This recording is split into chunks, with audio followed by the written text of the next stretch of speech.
Boa noite, meus irmãos. Boa noite a todos que estão aqui presentes. Mais uma vez estamos reunidos na parceria de duas casas espíritas de São Mateus, a Casa Espírita Franciscano Xavier e o Centro Espírita Antônio de Pádua. É um prazer tê-los conosco novamente na atividade de hoje. E hoje a gente tem a grata satisfação de ouvir novamente a nossa querida Ana Paula, que é uma trabalhadora do Centro Espírita Antônio de Pádua. A Ana Paula vai nos falar sobre buscar e achareis. Para a gente não perder o tempo, porque as palestras delas são sempre muito instrutivas e nos trazem grandes reflexões, vamos pedir ao nosso companheiro Tiago que, por gentileza, faça a leitura inicial e a prece. Por favor, Tiago. Perfeitamente, Tereza. Todos me ouvem? Sim. A leitura escolhida se chama Não Te Afastes. Foi retirada do livro Vinha de Luz, psicografia do nosso querido Chico Xavier, ditada pelo Emmanuel. Mas livra-nos do mal, disse Jesus. Trecho tirado de Mateus, capítulo 6, versículo 13. E a explicação de Emmanuel diz o seguinte: a superfície do mundo é, indiscutivelmente, a grande escola dos espíritos encarnados. Impossível recolher o ensinamento fugindo à lição. Ninguém sabe sem aprender. Grande número de discípulos do Evangelho, descortinando alguns raios de luz espiritual, afirmam-se declarados inimigos da experiência terrestre. Furtam-se, desde então, aos mais nobres testemunhos. Defendem-se contra os homens, como se estes lhes não fossem irmãos no caminho evolutivo. Enxergam espinhos onde a flor desabrocha, e feridas venenosas onde há riso inocente. E, condenando a paisagem a que foram conduzidos pelo Senhor para serviço metódico no bem, retraem-se de olhos baixos, recuando do esforço de santificação. Declaram-se, no entanto, desejosos de união com Cristo, esquecendo-se de que o Mestre não desampara a humanidade. Estimam, sobretudo, a oração, mas, repetindo as sublimes palavras da prece dominical, ouvidam que Jesus rogou ao Senhor Supremo que lhes liberte do mal, mas não pediu o afastamento da luta. Aliás, a sabedoria do cristianismo não consiste em estimular o aprendiz na santidade artificialista, e sim em fazê-lo ao mar largo do concurso ativo de transformação do mal em bem, da treva em luz e da dor em bênção. O Mestre não fugiu aos discípulos, estes é que fugiram dele no extremo testemunho. O divino servidor não se afastou dos homens, estes é que o expulsaram pela crucificação dolorosa. A fidelidade até o fim não significa adoração perpétua em sentido literal. Traduz igualmente espírito de serviço até o último dia de força utilizável no mecanismo fisiológico. Se desejas, pois, servir com o Senhor Jesus, pede a Ele te liberte do mal, mas não que te afaste dos lugares de luta, a fim de que aprendas, em companhia dele, a cooperar na execução da vontade celeste, quando, como e onde for necessário. Convido a todos os irmãos a fecharmos os olhos e a mentalizarmos a figura amorosa do nosso Mestre Jesus, e certamente nesse momento está a nos abençoar por meio de nossos amigos benfeitores, abnegados da sua vontade. E rogamos ao Senhor que estenda suas mãos sobre nós neste momento, que ilumine em tu a palavra da irmã, que nos traga reflexões profundas, sinceras e amorosas do teu Evangelho, das tuas orientações ao Mestre amado, e reaviva em nós o desejo, a vontade inabalável de buscarmos a Ti, buscarmos o Teu exemplo, de buscarmos em nós as leis do Pai que estão escritas, e que, pouco a pouco, Mestre amado, possamos, transformando o mal em bem, o vício em virtude, e dessa forma estaremos mais perto, Senhor, de Ti.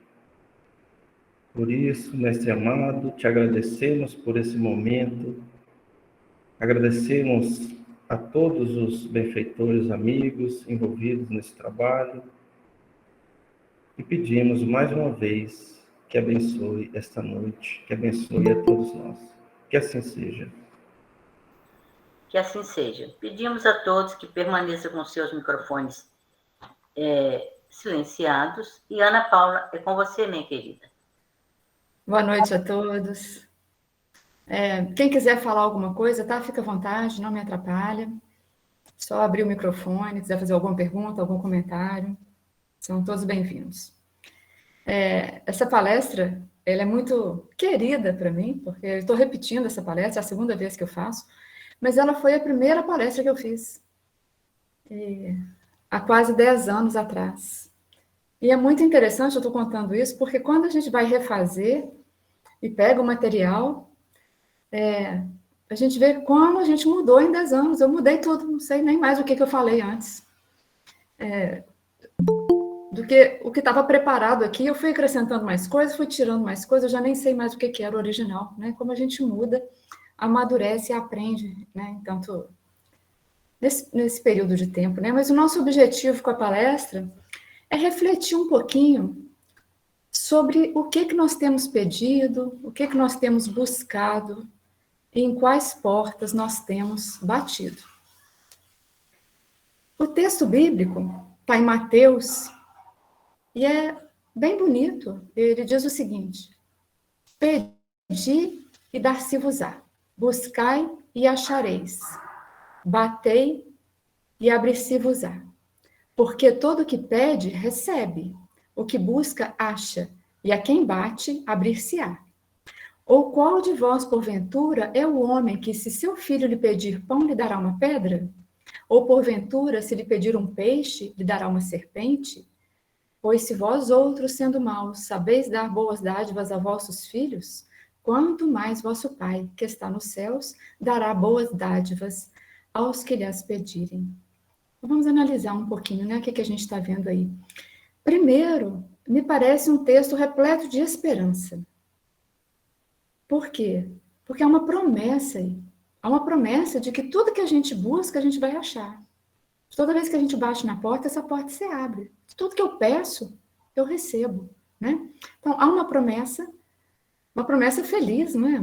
E cheia de esperança, de que eu querendo, eu posso ter tudo aquilo que eu desejo. Porque não há restrições aí. Bateu, a porta abre, né? Não falou, vai abrir de vez em quando. E confirma que isso acontece por quê? Porque Deus nos ama e está preparado e disposto e feliz por nos oferecer boas dádivas. Compara isso a um amor materno ou paterno, né? Que é, na Terra, o maior amor que a gente conhece é o amor da mãe ou do pai pelos seus filhos, né?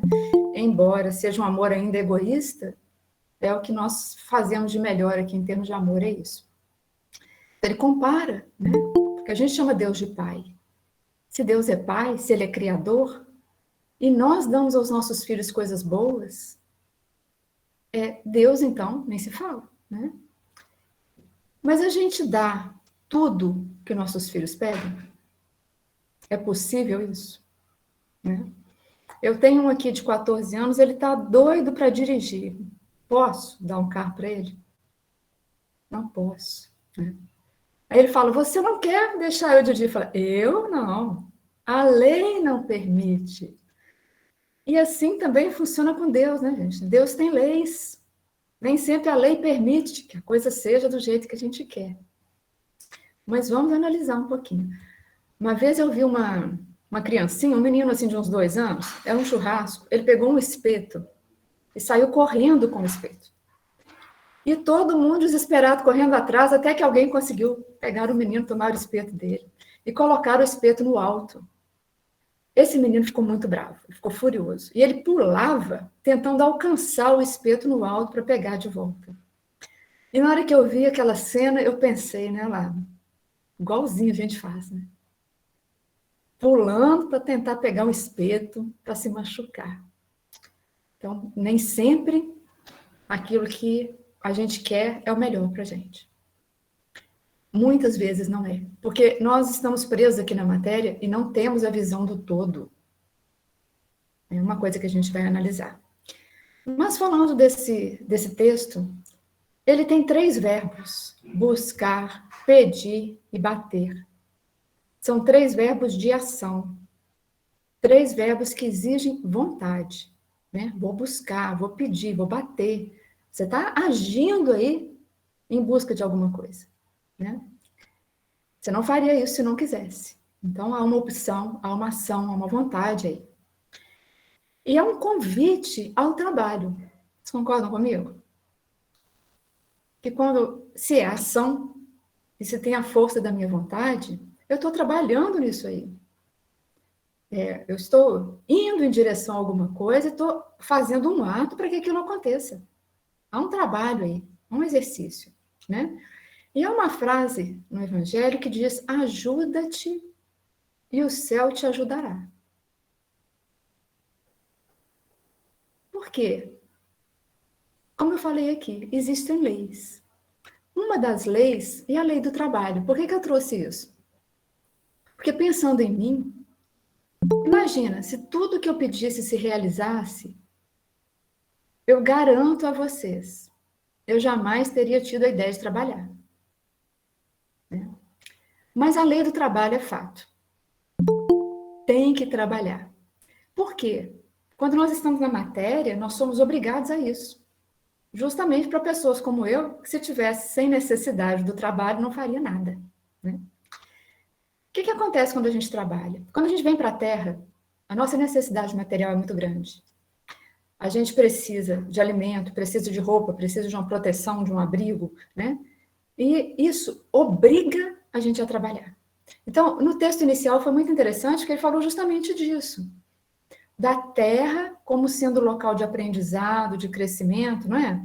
E a gente vem para cá para isso mesmo. A terra é lugar de aprendizado, a terra é escola. Então, através da necessidade material que me força a trabalhar, eu vou desenvolver várias habilidades. Começo desenvolvendo minha habilidade intelectual. Porque, lógico, se eu comecei a trabalhar, eu vou pensar numa ferramenta, eu vou pensar num jeito mais fácil de fazer. Então, desenvolve habilidades intelectuais. Desenvolve também habilidades morais. Porque, trabalhando, eu vou dividir espaço com outras pessoas. E esse espaço tem regras, tem limites, né? Tem que ter respeito um pelo outro. Há muitas divergências, muitas diferenças que precisam ser respeitadas. Então, isto é um aprendizado ilimitado. Quando nós lidamos com outras pessoas, essas pessoas não são da nossa família, a gente não pode fazer com elas do jeito que quiser.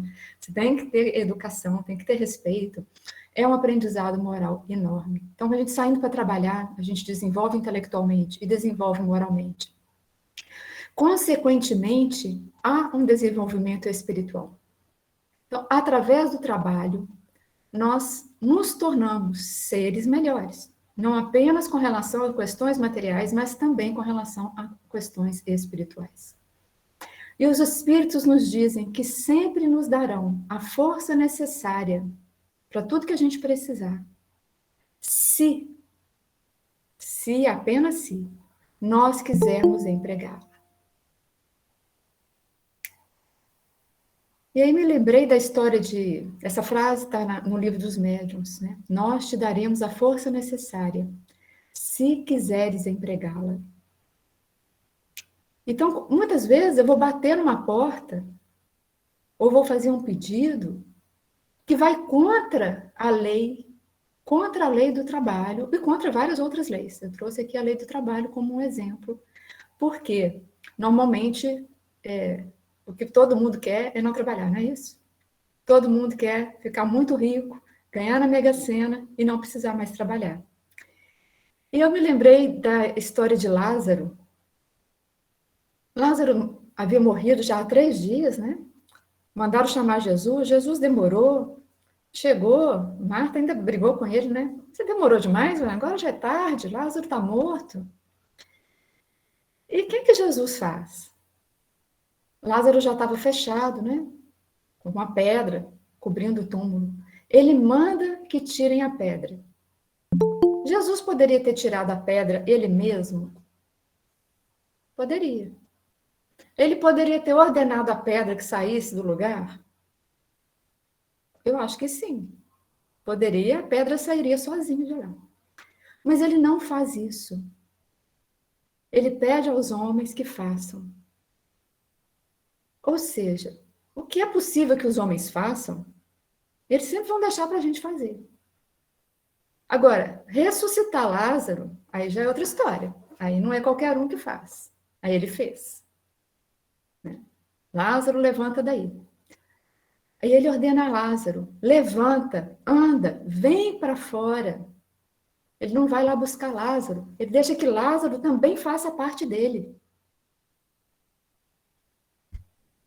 Então, numa história tão simples, né, como tantos outros exemplos que a gente vai ter dos ensinamentos de Jesus, quantas lições a gente pode tirar? Representativa dessa frase, nós te daremos a força necessária se quiseres empregá-la. Jesus, como nossos guias espirituais, como todos os que nos auxiliam aqui, eles fazem para nos ajudar? Sim, fazem muito. Mas só o que cabe a eles fazerem.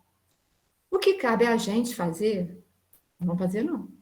Então, não adianta bater nessa porta da preguiça, não. Não adianta. É necessário também fazer a nossa parte. Mas se há aí nesse texto uma esperança tão grande, uma promessa tão boa de que eu posso ser feliz, de basta querer, não é? Não é isso que o texto está dizendo? Bate na porta da felicidade, você vai ser feliz. Por que, então, que eu continuo sofrendo? Como é que se explica que eu peço saúde, todo mundo quer saúde, e tanta gente continua doente? Como é que se explica que eu peço para ficar rica, peço para ganhar na Mega Sena, acumulada, nunca ganhei? Como é que se explica que eu peço para o meu time de futebol ganhar o jogo e meu time não ganhou? Acendi vela para o meu time ganhar e meu time não ganhou. Vocês já viram isso? Eu já vi, gente, na época de Copa do Mundo, minha tia acendendo vela para o Brasil ganhar o jogo. Olha o descabimento. Olha o tipo de coisa que a gente pede. Olha a porta que a gente bate. Né? Para a gente compreender um pouquinho o sofrimento, que num primeiro momento parece oposto a essa mensagem evangélica, eu trouxe uma história que eu tirei do livro Memórias de um Suicida, da Ivone Pereira, pelo espírito Camilo Botelho. Ele conta, o livro, né, traz a história de vários espíritos, suicidas, a maioria deles. Esse aqui não é um espírito suicida, mas ele levou uma pessoa ao suicídio. É a história de Amadeu Ferrari. Era um português. Na época do Brasil Colônia, ele era traficante de escravos. Trazia escravos de Angola para o Brasil. Com isso, ele ficou muito rico. Era um homem extremamente bruto e cruel. Castigava os escravos, por qualquer coisa, pelas mínimas questões. E muitas vezes ele castigava por gosto, ele sentia prazer em torturar. Então, muitas vezes não era necessário ter feito nada, não. Ele estava com vontade de bater, de maltratar, ele fazia. Um homem muito cruel. E um dia, ele estuprou uma mocinha. E essa mocinha se matou, ela suicidou-se. O pai da jovem, então já com 60 anos, muito revoltado, ele agrediu verbalmente, ele gritou, ele xingou o Amadeu por tudo que tinha acontecido com a filha dele.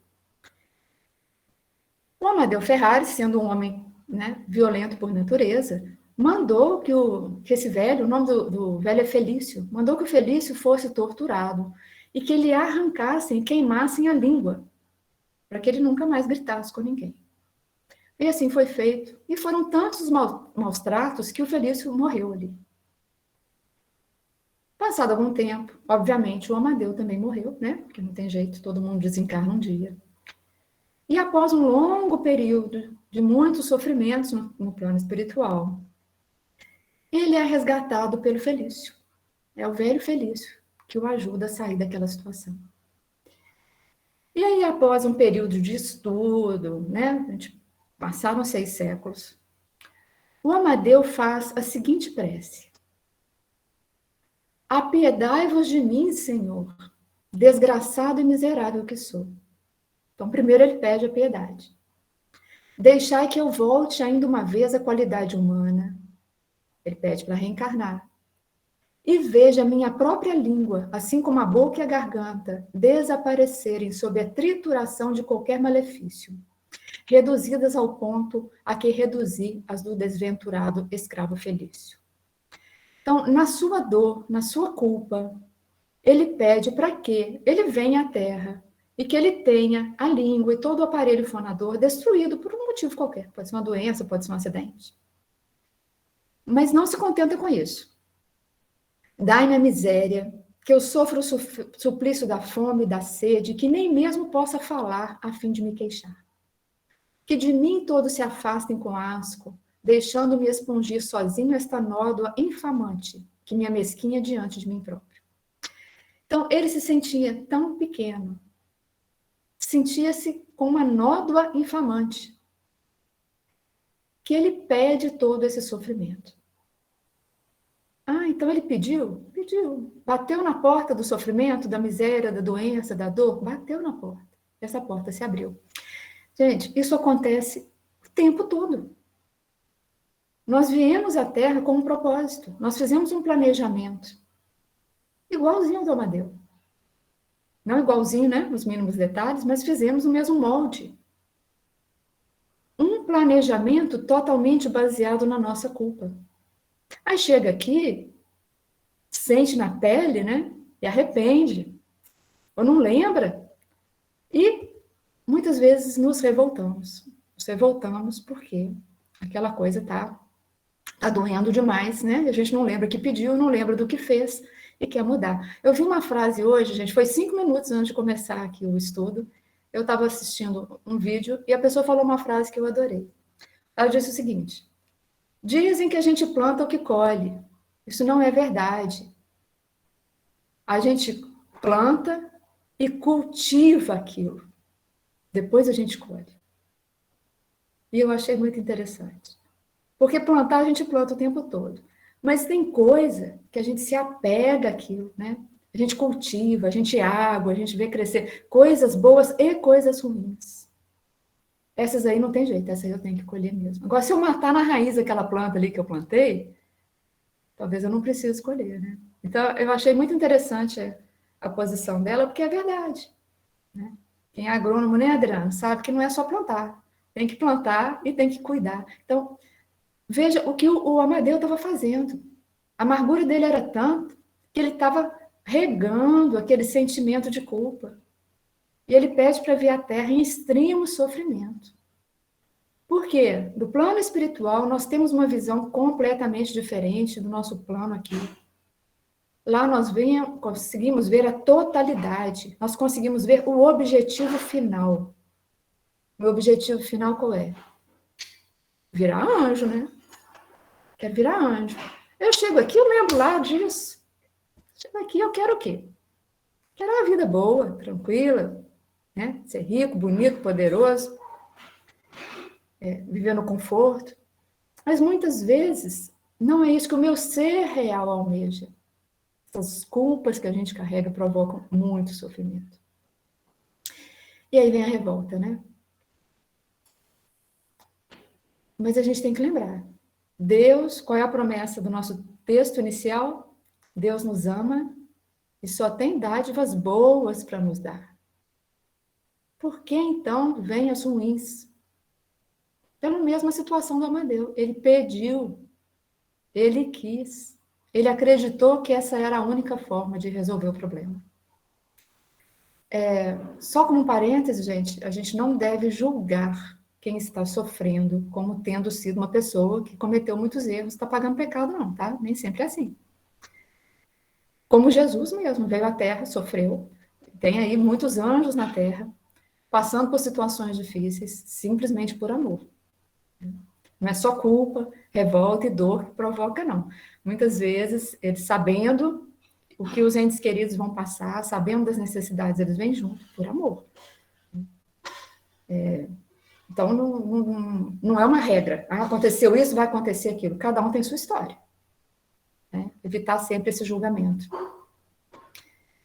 E assim caminha a humanidade, né? Sofrimento em sofrimento, de arrependimento em arrependimento, de culpa em culpa, e sofre de novo, e arrepende de novo.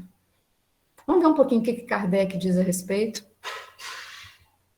Na questão 171, essas questões, gente, as respostas, eu dei uma resumida, tá? Não é exatamente o texto todo que está escrito lá, porque são textos grandes, quem quiser vai lá conferir, porque são todas belíssimas. Em que se funda o dogma da reencarnação? Então a pergunta era essa. Em que se funda a reencarnação? E a resposta, na justiça de Deus. Na justiça. Pois incessantemente repetimos. O bom pai deixa sempre aberta a seus filhos uma porta para o arrependimento. Emmanuel tem um texto que diz da injustiça de Deus. Ele fala que se Deus fosse justo, a gente não estava nem em pé. A gente estava rastejando, feito umas amebas, né? Então, na verdade, a reencarnação, tantas oportunidades, tantas chances, muitas vezes vem da injustiça de Deus, né? Que permite sempre que a gente pague aí em pequenas prestações. Mas esse pagar, gente, ele é muito confundido, ele é mal interpretado, na minha opinião. Eu estou lutando para tirar isso de mim. A gente tem acreditado, como Amadeu fez, que precisa sofrer. Né? Mas vamos continuar. Todos os espíritos tendem para a perfeição, e Deus lhes faculta os meios de alcançá-la, proporcionando-lhes as provações da vida corporal. Sua justiça, porém, lhes concede realizar em novas existências o que não puderam fazer ou concluir numa primeira prova. Então, temos várias existências para isso, cada um vai no seu ritmo, né? Cada um vai como pode, nem sempre a gente consegue cumprir. E são provas. O que são provas? Provas são testes. Tem que sofrer para fazer prova? Tem que sofrer? O mau aluno sofre um pouquinho, né? Chega lá, não sabe nada, faz tudo errado, tira nota ruim, tem que fazer a prova de novo, tem que repetir de ano. Mas o sofrimento não está na prova. O sofrimento está na minha posição diante da prova. Concorda? Porque para o aluno que sabe tudo, fez uma boa prova, tirou uma nota boa, passou de ano direto, ficou feliz. Então não foi a prova que fez um ou outro ficarem bem ou mal. Foi a nossa posição diante daquilo. Questão 991. Qual a consequência do arrependimento no estado espiritual? Então, arrependi. Todo mundo aí já arrependeu de alguma coisa, né? Certeza não sou só eu. Arrependi. E daí? Desejar o arrependido uma nova encarnação para se purificar. O espírito compreende as imperfeições que o privam de ser feliz e por isso aspira a uma nova existência em que possa expiar suas faltas. Nossas imperfeições nos fazem infelizes. Imperfeições. Cada pequeno defeito meu me faz infeliz. Vou dar um exemplo muito simples, para vocês verem como é a minha posição diante daquilo, e não a coisa em si. Eu adoro comer doce. Só que quanto mais, se eu comer demais, eu fico mal fisicamente. E eu me sinto culpada. Porque eu não podia estar fazendo aquilo em excesso. Mas se eu não como, se eu resisto, que é muito difícil, eu sofro. Porque eu não queria resistir. O que eu queria mesmo, né, era comer sem engordar. Não tem jeito. E sem passar mal. Então, o problema está no doce, o problema está na comida, ou o problema está comigo, que na minha imperfeição, no meu apego, né, no meu vício, eu sofro. Sofro quando exagero, sofro quando não tenho, ou seja, fico nessa situação. Entendem? É a minha imperfeição. E aí vem. Isso é uma prova?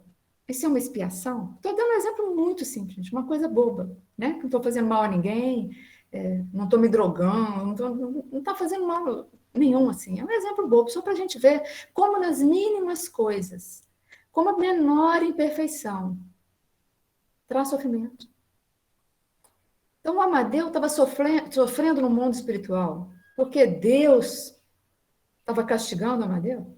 Ou ele estava sofrendo porque ele criou apenas inimigos, ele não tinha um amigo, ele não tinha ninguém por ele.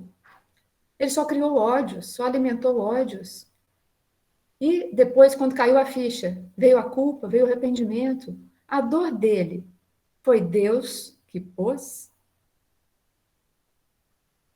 Creio que não, né? Creio que não. Creio que Deus não põe dor em ninguém. Deus não faz isso. A definição de prova é aquilo que comprova um fato, confirmação, comprovação, evidência, testemunho. Testemunho é uma palavra perfeita. A minha prova aqui na Terra é o meu testemunho de que eu sou capaz, de que eu mudei, de que eu aprendi. Então, quando nós viemos à Terra, nós pedimos testemunhos. Casei com meu marido 50 vezes. As 50 vezes deu errado. Aí a gente se encontra no mundo espiritual e fala, não, vamos voltar de novo. Dessa vez, nós já amadurecemos, dessa vez vai dar certo. Vamos dar o testemunho que nós já somos capazes de superar essa situação. Um testemunho. Por que se torna sofrimento? Porque chega aqui um resolve infernizar a vida do outro. Coisa simples do nosso dia a dia. Agora, a definição de expiação é surpreendente. Eu olhei no dicionário. Purificação de crimes ou faltas cometidas. Até aí tudo bem, né? Eu cometi uma falta, eu cometi um crime, eu vou expiar, que é purificar, é resolver aquele problema. Está dizendo aí que tem que sofrer? Não está dizendo.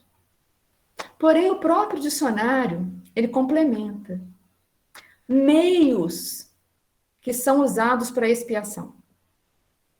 Penitência, castigo, cumprimento de pena, sofrimento compensatório de culpa. E por aí vai. Gente, nós temos aprendido ao longo da história da humanidade que nós temos que pagar pecado com sofrimento, com dor. Temos acreditado nisso. E sofremos cada vez mais por causa disso. Ou seja, fazemos como Amadeu, batemos na porta do sofrimento, pedimos a dor, pedimos a miséria, a doença. Mas Humberto de Campos, no seu livro Boa Nova, tem o que para mim é um dos textos mais bonitos do Espiritismo. Todo texto que eu leio, aliás, eu acho que é o mais bonito do Espiritismo, então não sei se vale. Mas eles estavam conversando e Jesus, o livro Boa Nova, ele traz diversos diálogos, né, de Jesus com os discípulos, sem aquela multidão, uma coisa íntima, só eles ali, onde eles podiam conversar sobre coisas mais profundas e Jesus podia dizer mais verdades para a gente. Não todas elas, né, que a gente não tem condições até hoje de compreender, mas o que podia ser compreendido, ele ia dizendo ali, coisas além do que ele dizia para a multidão. E Tiago faz uma pergunta interessante. Ele fala assim, Senhor, eu já compreendo agora o mecanismo de resgate. Então, eu entendi, né? Se alguém matou aqui no mundo, depois ele vai ter que morrer. Se alguém cria aqui um clima de escândalo, de sofrimento, depois ele vai ter que passar por isso. Já entendi. E Jesus, então, fala para ele, dentro da lei de Moisés, como é que se verifica o processo de redenção? Ah, a lei de Moisés é assim mesmo. Tiago confirma, né? Está escrito lá, você vai pagar olho por olho, dente por dente. Arrancou um olho, vão arrancar seu olho. Arrancou um dente, vão arrancar seu dente. Se não for nessa vida, na outra. Está tudo escrito lá. Mas Tiago ficou com uma dúvida.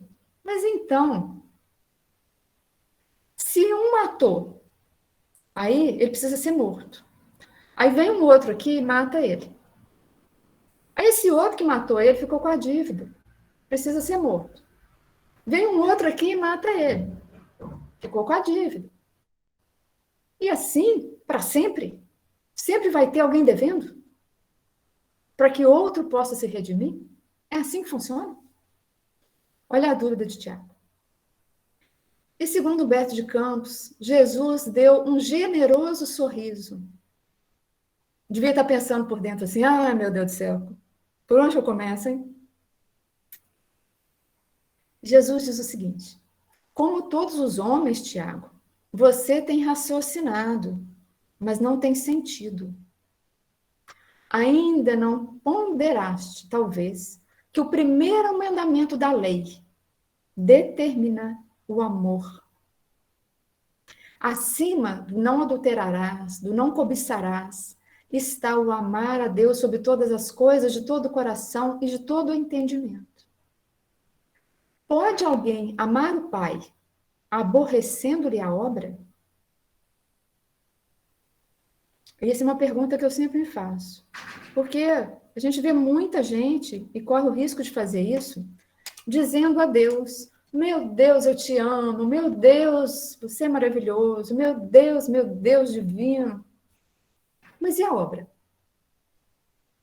A obra, muitas vezes, nós odiamos a obra. Nós temos repulsa por pessoas. Nós escolhemos pessoas como umas sendo melhores que as outras.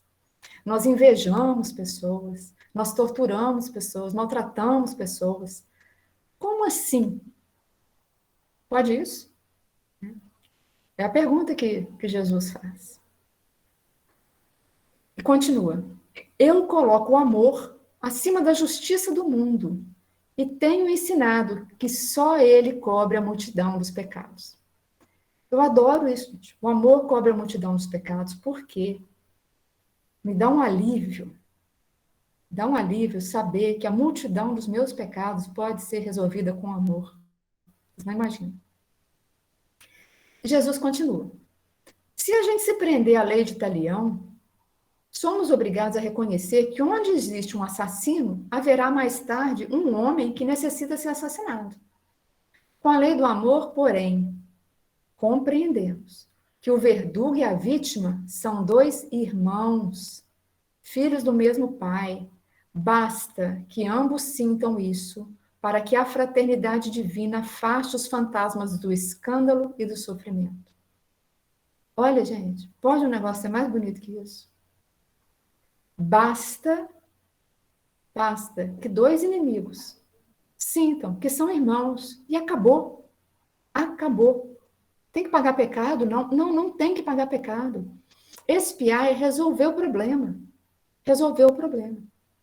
Obviamente que se você foi um torturador e tem milhares de pessoas que te odeiam, você vai ter milhares de irmãos para convencer que você mudou. Isso dá trabalho, né? Dá trabalho, mas não precisa ser feito com sofrimento. Não precisa. Se eu matei 1000 pessoas, eu não tenho que morrer 1000 vezes. Eu posso reencarnar médica, obstetra, trazer 1000 crianças ao mundo. Se eu abortei, eu não tenho que na próxima encarnação ficar lutando para ter filho e não conseguir. Posso adotar crianças, eu posso trabalhar num abrigo, sabe? Eu posso ser mãe social, posso ser professora. Tem tantas possibilidades, tantas formas da gente resolver isso, sem sofrer, né? Sem se entregar a essa necessidade de pagar pecado. Está na hora a gente sair disso.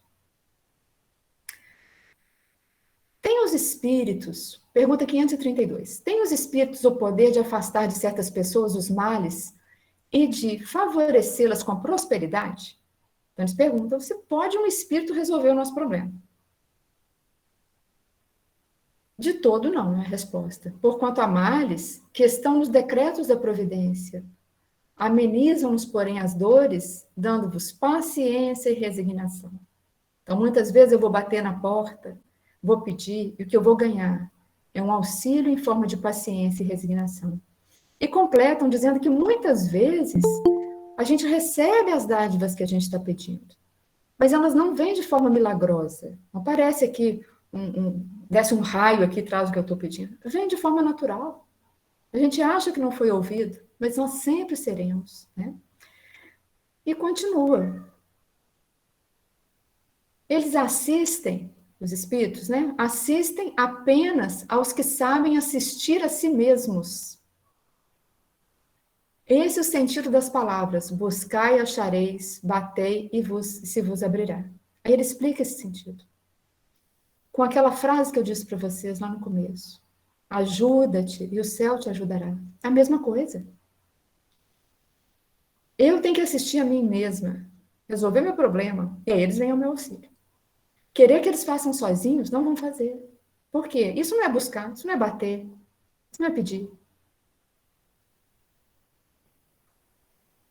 E frequentemente, o que parece para a gente um mal, né, gente? A gente sabe que não é. Existe uma parábola indiana chamada A Árvore dos Desejos. Eu adoro essa história e acho que ela explica bem o que a gente está falando aqui, né? Porque a gente está falando de pedir, desejos. Já adianto que o final não é feliz. Havia um homem, e ele estava viajando, e ficou de noite, e, sem perceber, ele entrou no paraíso, passou pelos portões do paraíso. Estava muito cansado, já era tarde, ele se deitou debaixo de uma árvore e dormiu. O que ele não sabia é que essa era a árvore dos desejos. Quando ele acordou de manhã, com muita fome, ele pensou: poxa, bem que eu comeria um belo café da manhã. E tudo aquilo que ele gosta de comer simplesmente apareceu na frente dele, que era a árvore dos desejos. E ele comeu até cansar.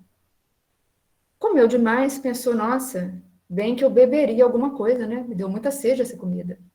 Na mesma hora apareceram várias bebidas. E ele bebeu. De barriga cheia, ele começou a pensar: mas o que está havendo aqui? Tem uma coisa esquisita. Será que eu estou sonhando?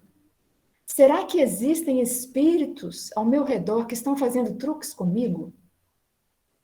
Quando ele ficou com medo e começou a pensar naqueles espíritos, eles apareceram, porque era a árvore dos desejos. E os espíritos eram ferozes, eram horríveis. E ele ficou com muito medo. Começou a tremer, começou a chorar, apavorado. Falou: nossa senhora, agora é certeza, vou ser assassinado, é agora que eu morro. E realmente morreu. Essa história eu trouxe para ilustrar, para ficar mais claro. Porque a nossa mente é a nossa árvore dos desejos. Se a gente olhar bem profundamente, a gente pode perceber que os nossos pensamentos, nossos medos, nossos receios, eles estão criando a nossa vida. Como Amadeu, lá na nossa historinha, criou a vida dele aqui na Terra através da sua culpa. Nosso pensamento cria o nosso inferno ou o nosso paraíso. E eu acredito realmente que Deus não tem participação nisso. Deus tem leis. Deus tem leis. Deus só distribui amor. Jamais distribuiria dor. Todos aqui que vivemos na dor, estamos escolhendo. A responsabilidade aí é toda nossa. Criar esse paraíso depende só de mim. Como é que eu ajo, né? Todo mundo quer saúde, não quer? Todo mundo quer saúde. Mas como que eu ajo em direção à saúde? Eu como corretamente? Eu faço exercício? Eu fumo, eu bebo? Eu como feijoada toda noite? Como é que é a minha atitude para me manter saudável? Todo mundo quer uma família feliz, harmoniosa, todo mundo bem. Mas é isso que a gente busca mesmo, de verdade? Como é que eu trato meus familiares? Como é que é aqui dentro de casa, né? Quando ninguém está vendo? Ou a gente acha que ninguém está vendo? Todo mundo quer ganhar dinheiro, quer uma situação financeira estável. Até que ponto eu trabalho, eu estudo, eu me esforço? Até que ponto eu sou honesta, sou dedicada? E todo mundo quer, ou diz que quer aqui entre nós, né? Elevação espiritual. Mas quais os passos que eu dou em direção a isso? Qual o meu projeto aí de autoconhecimento, de melhoria espiritual? Como é que eu estou agindo? O que que eu estou buscando realmente? Então, o autoconhecimento é muito importante nesse processo. E aí, uma questão que eu acho interessante é a gente fazer um pouquinho ao inverso. Ao invés de ver assim, eu vou bater e vai achar, vamos fazer o contrário. O que que eu estou achando? E aí eu vou saber o que que eu estou procurando. Que porta está abrindo para mim? Eu vou saber que porta que eu estou batendo. O que que eu estou ganhando? Eu vou saber o que que eu estou pedindo. Vamos fazer o contrário. Nesse processo de autoconhecimento, né? Porque nosso sofrimento, gente, ele é do tamanho da nossa teimosia.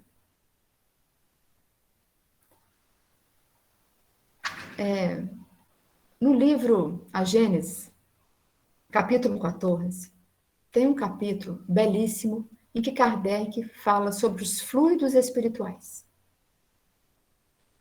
Os fluidos espirituais, eles são manipulados, né? Os espíritos atuam sobre o fluido espiritual usando duas forças, pensamento e vontade.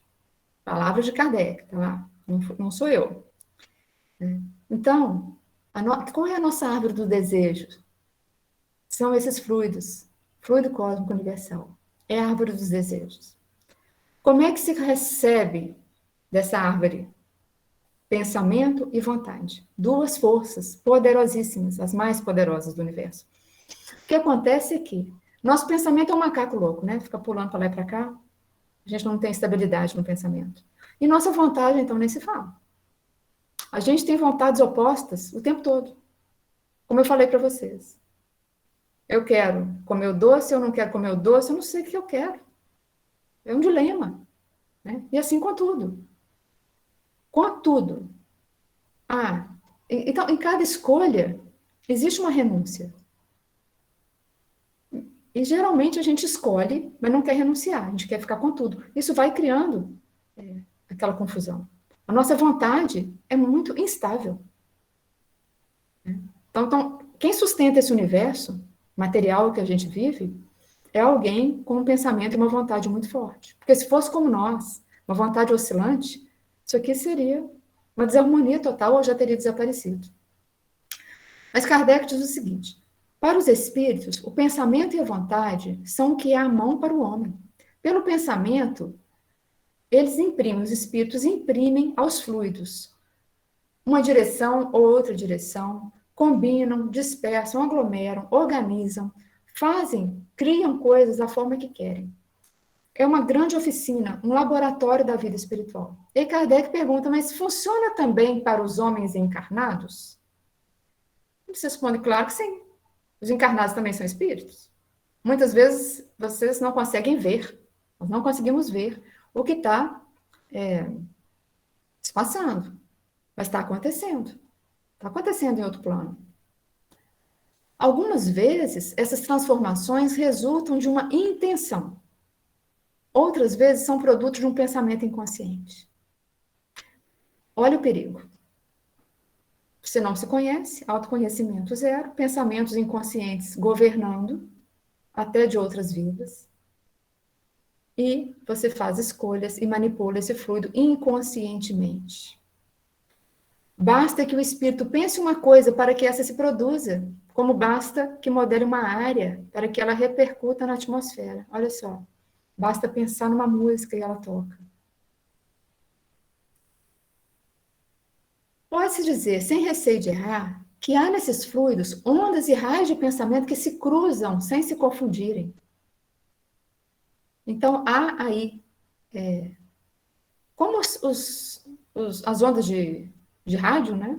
Nossos pensamentos viajam por esse fluido. Cruza para cá, cruza para lá, mas não se confundem. E criam imagens fluídicas. E mais, esse pensamento se reflete no nosso perispírito como um espelho. Tudo que a gente faz lá, reflete aqui, no perispírito. Toma nele o corpo e aí, de certo modo, se fotografa. Então, há no meu perispírito fotografias de todos os meus pensamentos. Olha a gravidade disso. Então, Kardec dá um exemplo de um homem que tem a vontade de agredir um outro homem. Então, eu penso aqui, vou dar um murro nessa pessoa. Não dei. Mas fluidicamente já aconteceu. Pensei, já aconteceu. Olha só.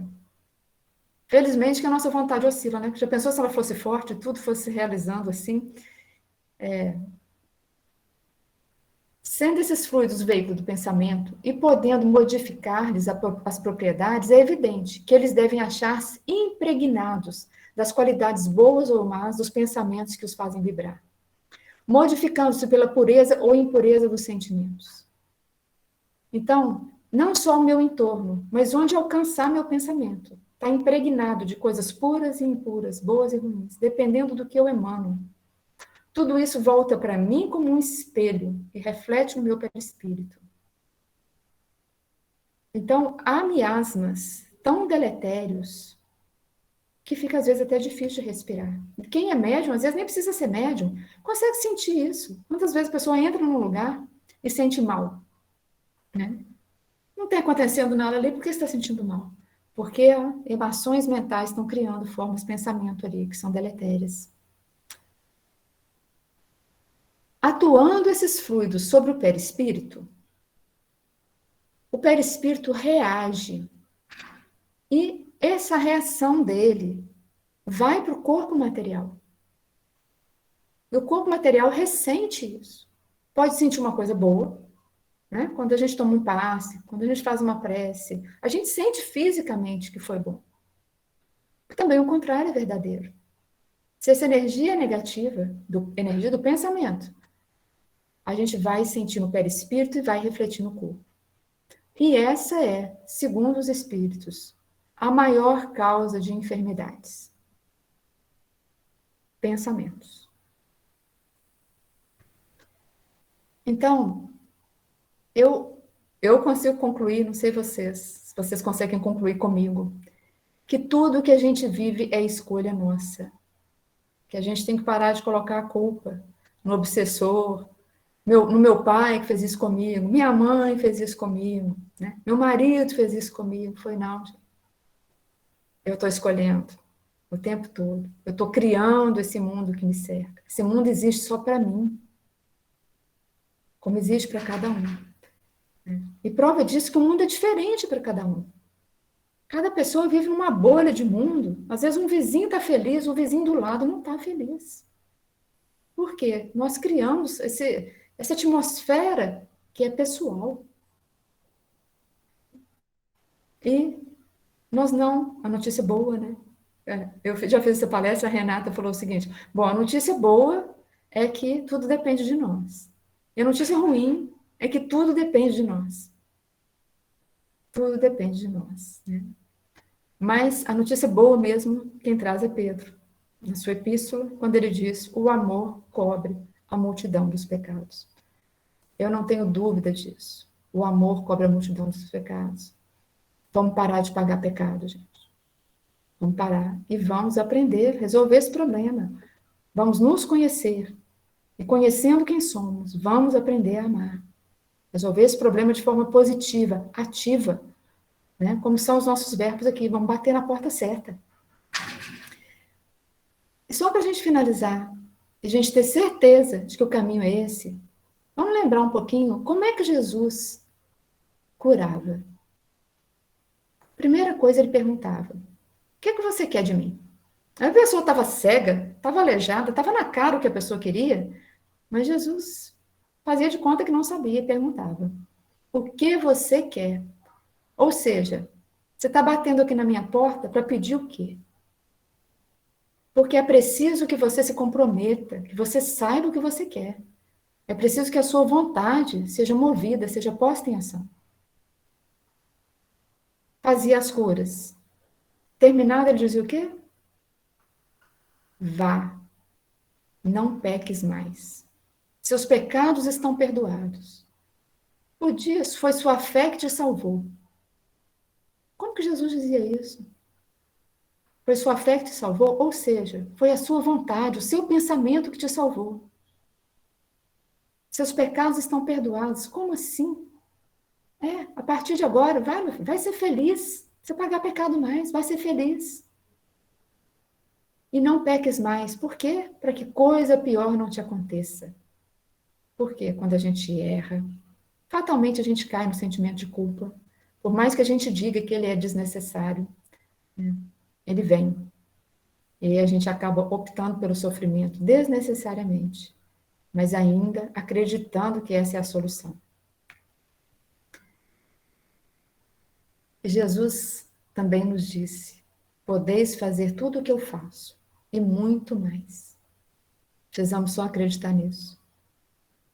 Que Jesus nos abençoe. Que assim seja. Muito obrigado, Ana. Suas reflexões são sempre muito... nos faz pensar muito, realmente. Que possamos, então, durante toda essa semana... o Fernando deixou uma pergunta aqui. Peraí. Então, o cuidar, cultivar, é mais importante que plantar? Eu não tinha pensado nisso, né? Como eu disse, eu ouvi isso aqui 10 minutos antes de entrar no nosso estudo, mas eu acredito que seja assim. Vamos colocar um exemplo real. Eu agredi uma pessoa. Essa agressão foi um plantio, né? Eu plantei uma agressão. Mas eu posso cuidar dessa agressão. Como? De duas maneiras. Eu posso ir lá, pedir desculpas, acolher, resolver o problema, ficar amiga dessa pessoa. Ou eu posso partir para mais agressões ainda, né? Posso ficar com raiva, posso virar a cara, posso criar um inimigo. Então, o meu plantio foi uma coisa, mas o que eu estou ali regando? Do que eu estou cuidando? Entende? E como Jesus nos disse, basta que os dois se reconheçam como irmãos e o problema acabou. Então, mas eu estou plantando, plantei ódio, plantei mágoa. Tá, plantou, mas regou? Assim, né? Cuidou disso, isso cresceu, floresceu? Ou não? Você fez aquilo ali, viu que estava errado, cortou e partiu para outra. É mais ou menos isso, né? É isso aí. Todos, né? Jaqueline agradece, a Inês fala que foi um aprendizado, o Tiago, obrigado pelas reflexões, Luciene, obrigada, Ana Paula, e abençoada semana a todos nós. Peraí, deixa eu passar aqui, deixa eu ver se eu consigo. O José Leão, obrigado, muita clareza e amor. Cristina Assunção, obrigada, Ana, linda explanação. Laura, ótima palestra, obrigado. Marinês, nós plantamos, mas a colheita é a nossa escolha. É nossa escolha. Gustavo, muito boa a sua apresentação. Ana Paula, obrigado. Gratidão, Ana Paula, Maria Lúcia e Maria Clara Pereira. Obrigada, gente. Eu que agradeço. Lembramos aos nossos companheiros que domingo que vem, quem vai nos falar é Alisson Guedes, ele é um palestrante do Nordeste, e o tema que ele vai falar para nós é Missão dos Espíritas. Ixi. Vamos que vamos!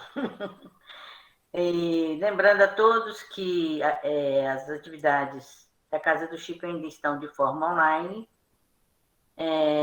O Antônio de Pádua já está com sua atividade quarta-feira presencial, obedecendo todas as normas da saúde sanitária, e eles, no domingo, estão aqui conosco, graças a Deus, nesse trabalho que a gente vem fazendo durante esses quase 2 anos. Boa noite, Tereza. Boa noite, Ovídio. Obrigado, Ana Paula, pela mensagem. Tereza, faz Oi. um convite, tenta um convite para o Marcel Mariano. Tá, eu vou tentar sim, Ovídio. Pode deixar. Estamos com saudade dele. Tá bom, falou. Abraço. Outro. Ana, para não fugir a regra, faça a prece de encerramento para nós, por favor. Certo. Então vamos respirar profundamente, fechar nossos olhos, relaxar e receber de coração aberto todas as energias que nesse momento são derramadas sobre nós.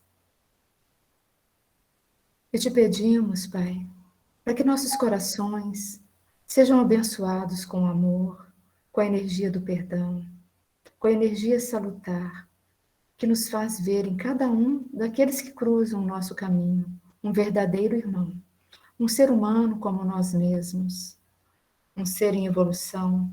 Muitas vezes pode fazer coisas que nos desagradam, muitas vezes pode não ser exatamente como nós queremos, mas é como é, assim como nós somos como somos, que nós possamos nos aceitar, a cada um de nós, em seu nome e por amor a Ti, nos reconhecendo como irmãos, como verdadeiros cristãos que somos. Permanece conosco, Senhor, agora e sempre, e que possamos levar a cada um que cruzar o nosso caminho, em nosso sorriso, em nossa palavra, em nossos atos, a Sua presença que vive em nós. Que assim seja. Que assim seja.